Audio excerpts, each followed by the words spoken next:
book 4 of the series. I'm starting to get into it. I'm starting to get to know the characters. Welcome to the D. Louise book series. I'm Christina Tina. This is where I read books, talk about books, no special effects, no dreams, none of that fancy stuff going on here. So, book 4. And it occurs 3 months after the previous book in the book time frame. And as you recall, in the previous books, Dr. Cup, decisions. So apparently, there were decisions made. And we're not exactly sure if they're all happy about it. Alright, so first of all, Addie owns a bookstore. And some of their stuff, they deal in older stuff. And she used to be an appraiser for a library, but now she does the bookstore. She has an assistant, Serena. She has a close friend. She has an assistant, Paige is her assistant.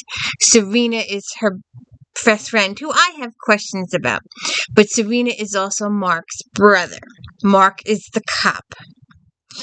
Then we have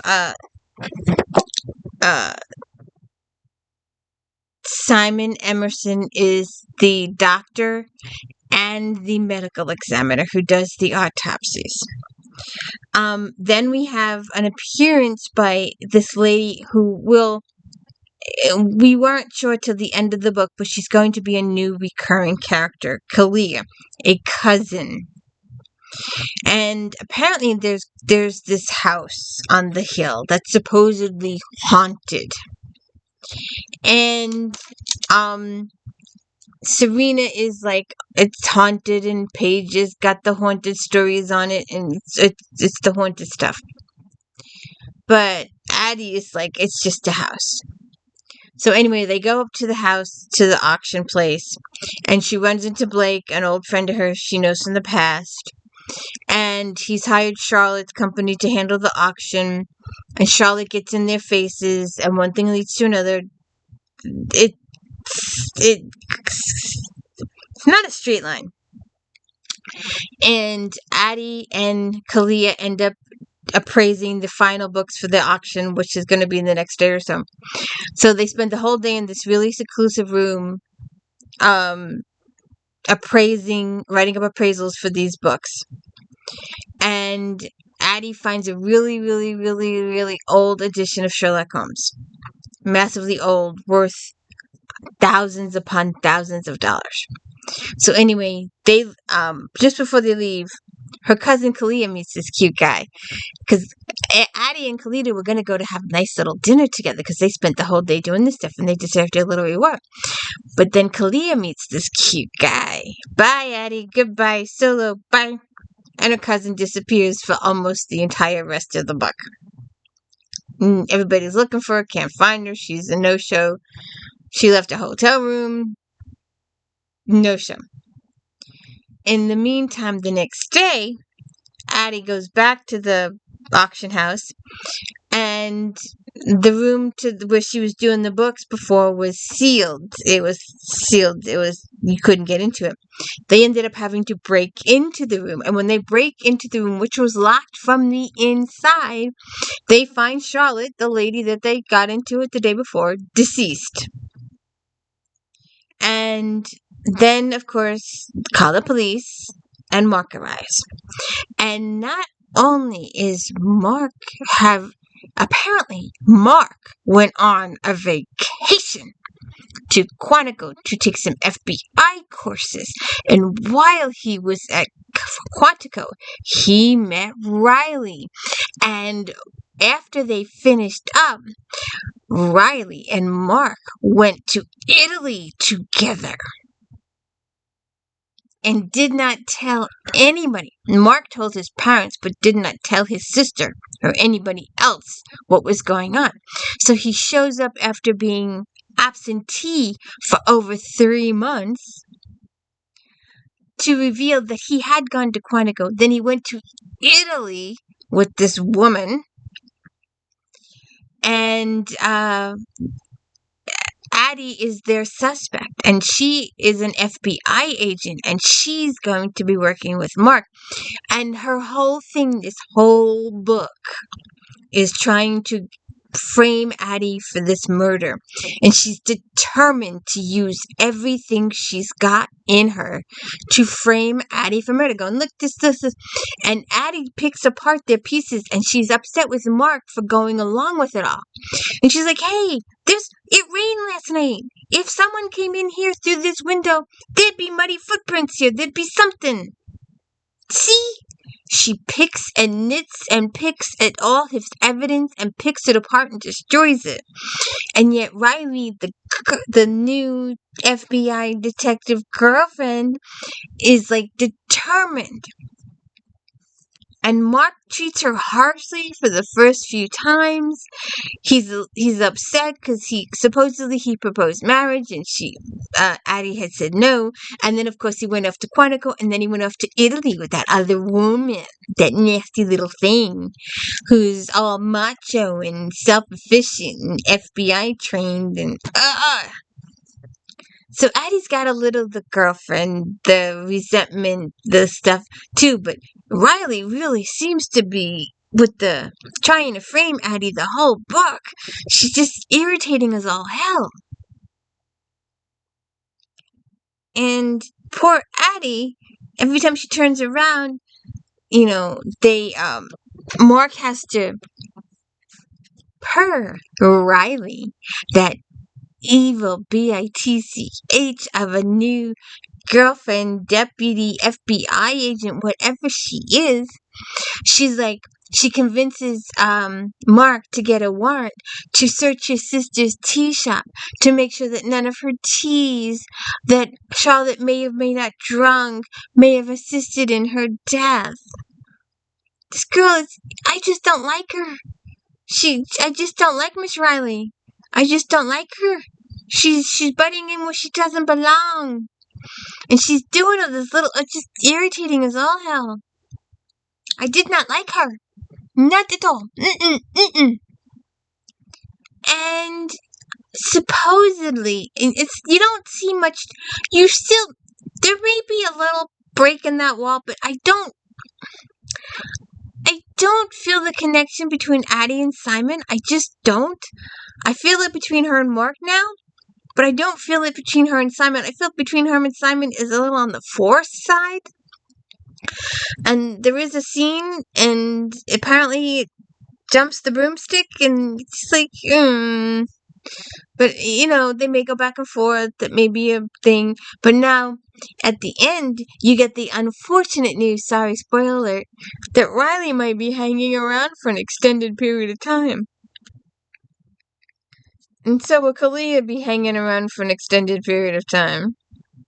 So we gotta learn to maybe trust Kalia. I don't know. I don't feel that way towards her. She ditched her cousin for a guy. I just don't know. I just don't know. So where were we? Oh yes, there was a murder that took place in a locked room. And they keep pointing the fingers at Addie, but like Addie was home, and she had alibi for half the time, but not the full time. And Mark and this Riley keep going, well, she has no alibi. It's got to be her. It was a locked room. And then it turns out that Charlotte had a heart attack, so she really wasn't murdered. Then Addie says, I discovered there were these first edition Sherlock Holmes books here, and I told Charlotte about them, and apparently she didn't know of their existence till I pointed them out to her, and I left them on the table. And the next day when we discovered the body in a locked room, not only are the books not there, but they've been replaced by fake copies. So this had to have been a little bit on the premeditated side. But in the end, she still died of natural causes, supposedly.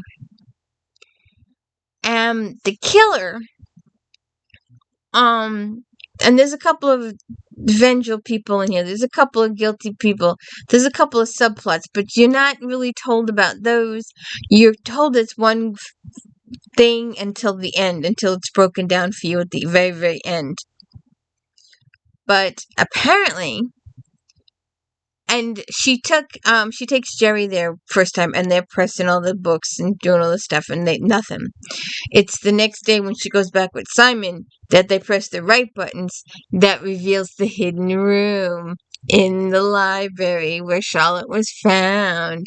And that's how the person was getting in and out, was the hidden room behind the fireplace. My big brother, a couple months ago, their head of household room had a fireplace, and you pressed it to one side and it was the bathroom. So that was the interesting thing they did. But, so you have we know Addie didn't kill Charlotte. And it's most of the book of how did the murderer get in and out of the room when the door was bolted. So it was the fireplace thing. And, but that's not figured out till like third, fourth chapter from the end. And then Addie makes another discovery about some more crookedness going on. But the murderer himself doesn't make an appearance, and you're not told about this person until 75% through the book. Never even talked about, never even referred to. He's a brand new person, and he's introduced, and it isn't until Addie starts putting the pieces together at the end, she's like, oh, good God. Why didn't I think of that sooner? Because Paige is injured too. Some books are dropped on her. As a warning, trying to scare her off. It was just the paranormal section that the books are into. So, who killed Charlotte? How did they get in and out of that room? How did they know about the fireplace and the other stuff that's hidden that I won't tell you about until Addie tells you in the book? What's going to happen with Addie and Mark? Or what's going to happen with Mark and Riley, that conniving bitch? Or what's going to happen with Simon and Addie? Is there something there? What about Kalia? What's her deal? And Serena and the waiter have got plans of their own too. There's some stuff going on in this town I'm just not sure about. So we'll just have to see what happens next. So we've got a